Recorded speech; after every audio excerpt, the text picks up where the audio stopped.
আজকে কয়দিনে যে গরম পড়তেছে, বিশেষ করে এই গরমের কারণে সবচেয়ে বেশি যারা কষ্ট পাইতেছে সেটা হচ্ছে রিক্সা চালক।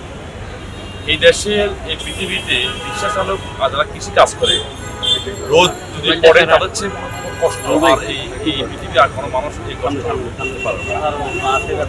আমি চিন্তা করি যে ফেনীপুরের পক্ষ থেকে আমরা 4টি স্টোরে আমরা পানির ফিল্টার লাগিয়েছি, ঠান্ডা শুদ্ধ পানি দিয়েছি, এখানে বিস্কুট দিয়েছি।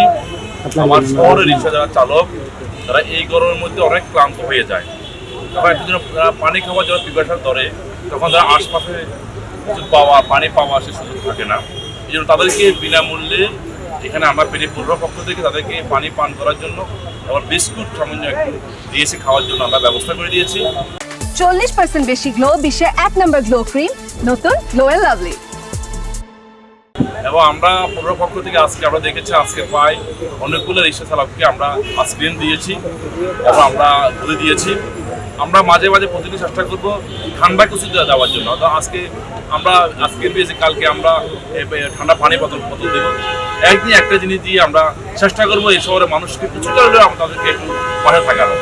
এই শহরে বহু বিত্তশালী লোক আছে, প্রত্যেকটা বিত্তশালী মানুষ যদি তার আশপাশ, আমি পুরো শহর প্রয়োজন নাই, পুরা জেলা প্রয়োজন নাই, তার বাড়ির আশপাশে যদি এই ধরনের মানুষের পাশে দাঁড়ায় তাহলে ফেনী শহরে অসহায় মানুষ থাকা করার সুযোগ নাই।